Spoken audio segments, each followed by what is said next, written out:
Yo guys, selamat datang di channel Pen Cerita Manhwa. Kali ini kita akan membawakan alur cerita terbaru bertemakan reinkarnasi dan terbangun di tubuh bocil ajaib dari langit.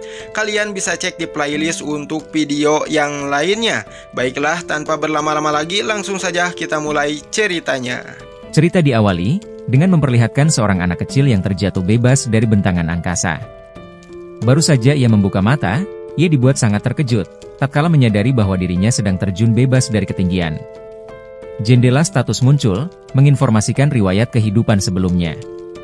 Bisa teman-teman pause atau jeda dulu videonya untuk membaca notifikasi ini. Setelah melihat jendela status itu, ia pun sangat kesal karenanya, ia mengira bahwa dirinya akan mati untuk yang kedua kalinya. Aku bahkan tidak punya kesempatan untuk menjalani kehidupan kedua ini, dan mati begitu saja, gumamnya. Tidak lama, burung pinik melintas di sampingnya, mata mereka pun bertemu saling menatap, dan alangkah dibuat terkejutnya burung pinik itu, tatkala ia menyadari bahwa ada manusia yang melintas di sampingnya. Saking terkejutnya burung pinik itu, sampai-sampai burung pinik itu pun bertabrakan dengan burung elang. Karena hal itulah, burung pinik dan burung elang pun bertengkar hebat. Melihat itu, anak kecil itu pun berkata, "Dunia aneh apa ini?" Kemudian scene berpindah, memperlihatkan seorang pria yang sedang bersandar pada batang pohon. Tidak lama, ia melihat kilatan cahaya kuning yang meluncur jatuh dari angkasa. Selang beberapa detik, ledakan besar pun terjadi di dekat si pria itu. Pohon, tanah, dan kerikil berterbangan, tanah berguncang dan angin berhembus kencang. Si pria itu pun mengeluarkan kekuatannya untuk menahan efek ledakan dari cahaya itu. Setelah ledakan itu berakhir, terlihat area di sekitar pria itu berantakan, pohon-pohon bergelimpangan. Merasa penasaran, pria itu segera menggunakan topengnya, dan pergi ke pusat ledakan tersebut. Terlihat, anak kecil itu tergeletak lemas, kepalanya pusing tidak karuan dan asap mengepul di sekitarnya. Notifikasi muncul, host, Luo Yinyu, usia, 3 tahun, status, tersegel. Kemudian si pria bertopeng itu pun tiba, dan langsung mengangkat tubuh Luo Yinyu. Ia berharap bahwa benda jatuh itu membawa sesuatu yang bagus, akan tetapi malah anak kecil yang bau kencur ini yang ia temukan. Saat Luo Yinyu membuka mata, ia dibuat sangat terkejut saat melihat pria bertopeng di depan. Ia mengira bahwa itu adalah hantu gentayangan. Lalu ia pun meracau meminta si pria bertopeng itu untuk melepaskannya. Tidak lama, Luo Yinyu pun pingsan karenanya. Merasa kasihan pada Luo Yinyu, pria bertopeng itu pun segera membawanya pergi. Beberapa saat kemudian, Luo Yinyu pun terbangun. Ia sangat terkejut, matanya terbuka lebar, melihat konvoi prajurit di sekitarnya. Orang yang membawanya pun berteriak pada jenderalnya, mengatakan bahwa anak kecil yang dibawa sebelumnya sudah terbangun. Orang itu bernama Yan Futong, wakil jenderal korps tentara Bue. Tidak lama, jenderal itu pun datang menghampiri Luo Yinyu. Ia bernama Yechi, jenderal korps tentara Bue. Mengetahui orang yang membawanya memiliki pasukan tentara, matanya pun berbinar senang. Ia mengira bahwa pria bertopeng itu seorang tokoh besar yang dikirimkan surga padanya. Lalu Luo Yinyu memanggil Yechi dengan sebutan ayah. Mendengar itu, wakil jenderal pun berusaha untuk menahan tawanya. Jendela status muncul, memberitahukan bahwa dirinya mendapatkan poin. Biangu terkejut, mendapatkan 6 poin. Yan Futong terperangah, mendapatkan 3 poin. Emosi Yechi terguncang, mendapatkan 1 poin. Melihat itu, Luo Yinyu baru menyadari bahwa untuk mengumpulkan poin, dirinya harus bisa memancing emosional seseorang.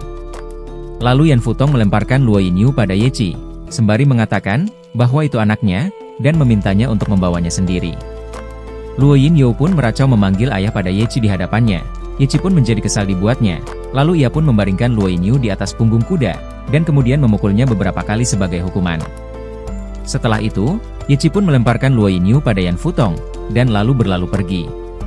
Melihat 7 titik akupuntur yang tersegel di punggung Luo Yinyu, Yan Futong sedikit sedih. Ia mengira bahwa Yechi yang melakukannya. Ia tak menyangka bahwa Yechi akan tega melakukan itu pada anak kecil seperti ini. Bukan hanya melemparkan, ia juga malahan menyegel titik akupuntur anak ini. Lalu Yan Futong menanyakan pada Yechi, "Jenderal, jangan-jangan ini ulahmu? Bagaimana kau tega melakukan ini pada seorang anak?" Kemudian Yechi pun mengambil Luo Yinyu. Kemudian ia menjelaskan bahwa itu adalah paku penstabil roh. Paku ini dikenal sebagai 10 segel kuil naga. Bahan-bahan untuk membuatnya sangatlah langka, dan ada 3 lagi di kepalanya. Seluruh negara Beyo saja tidak akan bisa mengumpulkan bahan-bahan untuk membuat 1 paku, dan ini ada 10 paku. Apa kau pikir aku memiliki banyak waktu untuk itu? Lebih tepatnya, bukan aku yang melakukannya. Kemudian Ye Qi pun memerintahkan prajuritnya untuk istirahat dan kemudian menurunkan Luo Yinyu dari pangkuannya. Lalu Luo Yinyu bertanya pada sistem, bagaimana cara untuk melepaskan segel ini? Jendela status muncul, eksekusi, metode untuk membuka 10 segel kuil naga, sedang menghitung jumlah poin yang dibutuhkan, total 200.000 poin dibutuhkan, pengumpulan poin dimulai, pengumpulan gagal, peringatan, poin tidak mencukupi, tidak dapat dieksekusi. Melihat itu, Luo Yinyu pun sangat terkejut. Wajahnya pun murung seketika, ia tak menyangka, untuk melepaskan 10 segel kuil naga membutuhkan 200.000 poin, merasa tidak ada cara lain, Luo Yinyu pun mencoba untuk bersabar mengumpulkan poin sedikit demi sedikit. Lalu ia memegang baju Ye Qi, dan kemudian menariknya sampai robek. Karena hal itu poin pun terus ia dapatkan dari Ye Qi. Sembari tersenyum senang ia berkata, "Ah ba, ah ba, ah baba." Ye Qi pun menjadi sangat kesal, lalu ia melemparkan Luo Yinyu dengan kuat, sehingga tubuhnya membentur batang pohon dan kemudian menembus beberapa pohon di belakangnya. Sembari bangun dan menghempaskan salju yang menutupi tubuhnya, ia bergumam, "Aku mungkin sudah mengumpulkan cukup banyak poin hari ini." Melihat Luo Yinyu baik-baik saja setelah dilempar seperti itu, para prajurit sangat terkejut, matanya terbuka lebar, mulutnya menganga tak percaya. Seperti yang kuduga, anak ini memiliki fisik yang tidak biasa, bahkan anak ini mampu merobek jubah bulu ringan, yang mana pedang dan tombak tidak mampu menembusnya. Beberapa saat kemudian, terlihat, Luo Yinyu sedang termenung menghadap perapian, memikirkan cara mendapatkan poin dengan cepat. Tidak lama, Ye Qi datang dan menuangkan rempah-rempah pada panci di atas perapian itu. Setelah itu, Ye Qi mengambil satu mangkuk dan memberikan pada Luo Yinyu. Melihat itu, Luo Yinyu bergumam, "Apa ini buatku?" Walaupun pria ini sedikit galak, namun dia tetap memiliki hati nurani. Tanpa pikir panjang, dengan hati yang senang, ia pun langsung melahap sup itu dalam sendoknya. Akan tetapi, setelah sendok itu masuk dan mengenai lidahnya, perasaannya pun seketika berubah, mukanya pucat, tubuhnya gemetaran. Ia pun tidak lanjut memakannya, karena rasa dari sup itu sangatlah tidak enak. Lalu ia pun menghampiri Ye Qi dan berkata "Ah baba", dengan tangan yang memberikan isyarat. Melihat itu, Ye Qi mengira bahwa Luo Yinyu memintanya untuk membukakan segelnya. Lalu Ye Qi berkata, "Oh, tidak bisa, syarat untuk membuka segelnya sangat berat. Melepas satu paku saja bisa mengurangi 10 tahun usiamu." Mendengar itu, Luo Yinyu salah mengartikan. Ia mengira bahwa orang yang melepaskan segelnya yang akan berkurang usianya.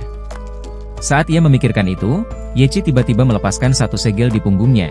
Terlihat, Luo Yinyu pun sangat kesakitan, dan tubuhnya sampai gemetaran. Setelah satu paku berhasil dilepas, Luo Yinyu sangat terharu pada Ye Qi. Apa dia mencabutnya? Bukannya dia mengatakan, jika mencabut satu paku akan mengurangi 10 tahun usianya, dia langsung mencabut pakunya begitu saja. Aku tidak tahu apakah dia itu jelek atau tampan. Meskipun dia sering memarahiku dan memperlakukanku seenaknya, dia tetap rela menggunakan 10 tahun usianya untuk membantu mencabut satu paku di tubuhku. Menyadari bahwa dirinya ditatap terus-menerus, Ye Qi pun sedikit menjauhinya dengan ekspresi yang jijik. Bersamaan dengan itu, Luo Yinyu mendapatkan 2 poin. Sebelum lanjut, Mimin infokan, di sini narator menjelaskan bahwa setelah satu paku itu dicabut, Luo Yinyu bisa berbicara dengan jelas, dan tidak hanya berkata ayah, ataupun ah baba. Kemudian Luo Yinyu menarik baju lengan Ye Qi. Dengan senyum riang ia mengatakan, bahwa jika suatu saat nanti dirinya memiliki banyak uang, ia akan membelikan Ye Qi pakaian yang bagus dan berkualitas. Lalu Ye Qi menanyakan nama dari Luo Yinyu. Info sedikit, di sini Ye Qi dan Luo Yinyu itu sama-sama tidak mengetahui nama MC, begitu juga sebaliknya. Merasa ada peluang untuk mendapatkan lebih banyak poin, Luo Yinyu berkata, "Namaku si kecil Yoyo yang manis." Mendengar itu, Ye Qi pun menatapnya dengan tajam dengan aura hitam yang menyebar di sekitarnya. Lalu Luo Yinyu pun kembali berkata, "Aku Kaisar Yoyo." Ekspresi Ye Qi pun semakin mengerikan dan aura hitam semakin meluap-luap. Ye Qi berkata, "Ku beri kau satu kesempatan lagi." Dengan keringat dingin yang menjalar ke punggungnya, ia pun mengatakan nama yang sebenarnya, "Aku Luo Yinyu." Kemudian Luo Yinyu bertanya, "Ayah, siapa namamu?" Mendengar itu, Ye Qi pun sudah tidak bisa menahan emosinya lagi. Ia pun langsung mendorong kepala Luo Yinyu ke tanah, dan kemudian paku yang sebelumnya sudah dicabut, Ye Qi pasangkan kembali. Dan pada akhirnya Luo Yinyu tidak bisa berbicara lagi. Ia pun dibuat pasrah karenanya. "Yah, sudahlah, pria bertopeng ini bukan orang yang bisa kuhadapi. Dia mudah marah, dan aku juga tidak bisa mengalahkannya." Tidak lama, seseorang datang menghampiri mereka, sembari membungkuk memberikan hormat. Ia mengatakan bahwa 20.000 pasukan musuh tiba-tiba muncul. Mendengar itu, Ye Qi segera memerintahkan untuk semua orang bersiap. Mereka akan mengepung lawannya terlebih dulu. Setelah itu, Ye Qi mengangkat Luo Yinyu dan mencabut lagi paku sebelumnya, dan melemparkannya ke punggung kuda putih dan pergi begitu saja beserta pasukannya. Lalu Luo Yinyu meminta kuda putih itu untuk membawanya ke pertempuran. Dirinya ingin melihat bagaimana cara mereka menghadapi lawan yang banyak seperti itu. Merasa kuda putih itu tidak mendengarkan, Luo Yinyu pun menarik bulu leher kuda itu, dan kemudian kuda itu pun berlari dengan cepat. Menyadari bahwa jalan yang kuda itu lalui berlawanan arah, ia pun meminta kuda itu untuk berhenti dan putar balik, karena cengkraman Luo Yinyu sangat kuat. Rambut kuda putih itu pun rontok di genggamannya. Seketika itu juga, kuda itu pun berhenti karena merasakan kesakitan. Bersamaan dengan itu, ia mendapatkan 10 poin dari Biangu. Melihat jendela status itu, ia sangat terkejut tak menyangka. Ia mengira bahwa Biangu itu seorang manusia, tapi ternyata sesosok kuda. Beberapa saat kemudian, setelah cukup lama menunggangi kuda, ia pun turun dan berjalan melihat-lihat sekitar. Saat ia melewati batang pohon, tubuhnya menabrak seseorang, dan ternyata, itu adalah seorang prajurit. Prajurit itu dibuat kebingungan melihat Luo Yinyu. Ia mengira Luo Yinyu adalah seorang pengungsi yang melarikan diri. Tanpa belas kasihan prajurit itu menendang tubuh Luo Yinyu sampai terpental ke arah Biangu, dan kemudian membentur batang pohon di sampingnya. Sembari berguling-guling menahan rasa sakit, jendela status muncul, menginformasikan bahwa dirinya mendapatkan beberapa poin dari Biangu. Karena tendangan prajurit itu sangat kuat, Luo Yinyu pun memuntahkan seteguk cairan merah. Sialan, dia menendangku jauh lebih keras dari Ye Qi. Melihat Luo Yinyu yang menggerutu marah, Biangu pun menjadi ketakutan, tubuhnya gemetaran, merasakan ancaman bahaya dari Luo Yinyu. Bersamaan dengan itu, jendela status kembali muncul, menandakan dirinya mendapatkan poin lagi dari Biangu. Lalu Luo Yinyu pun mengajak Biangu untuk segera pergi menemui prajurit itu lagi. Setelah beberapa saat, ia sampai di kamp prajurit. Terlihat, ia pun berusaha menerobos dengan mengendap-endap, agar tidak diketahui prajurit yang sedang berjaga di sana. Lalu ia mendengar suara seseorang dari dalam tenda di dekatnya. Suara itu mengatakan, kita akan menyerang mereka secara tiba-tiba, saat mereka sedang lemah dan kemenangan akan menjadi milik kita. Jika kita berhasil menyingkirkan Ye Qi juga, kemenangan kita akan jauh lebih besar. Sembari mendengarkan perkataan itu, Luo Yinyu bertanya pada sistem, apakah ada cara untuk menghentikan pasukan itu? Jendela status muncul, eksekusi, singkirkan 5.000 kavaleri elit dari pasukan kerajaan Han Liao yang membawa simbol barbar. Menghitung jumlah poin yang dibutuhkan, total, dibutuhkan 50.000 poin, sedang mengumpulkan, pengumpulan gagal, peringatan, poin tidak mencukupi, tidak dapat dieksekusi. Melihat itu, Luo Yinyu sangat terkejut. Ia tidak menyangka, bahwa ada 50 prajurit dan semuanya berada di tingkat kavaleri elit. Lalu ia mendapatkan sebuah ide, untuk menghentikan prajurit kavaleri itu.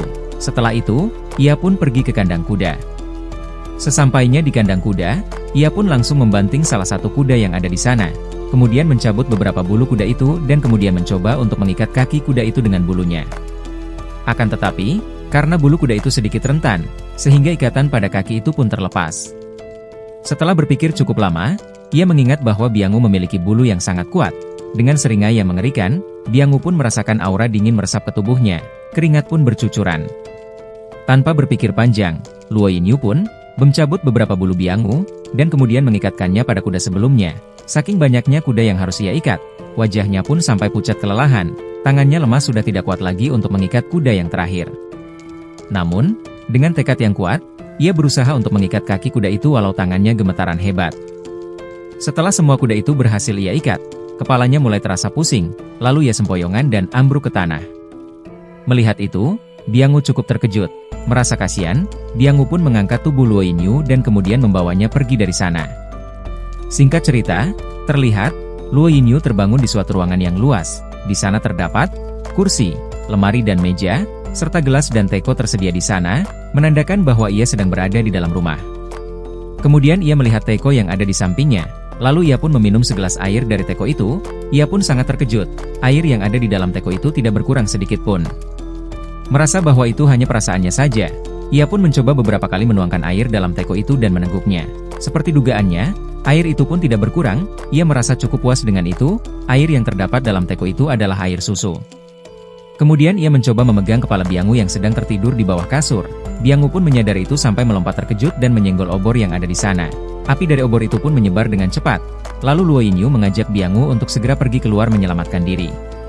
Terlihat, Luo Yinyu dan Biangu berhasil keluar. Bersamaan dengan itu, orang-orang yang ada di sana sangat panik. Mereka berusaha memadamkan api itu dengan air.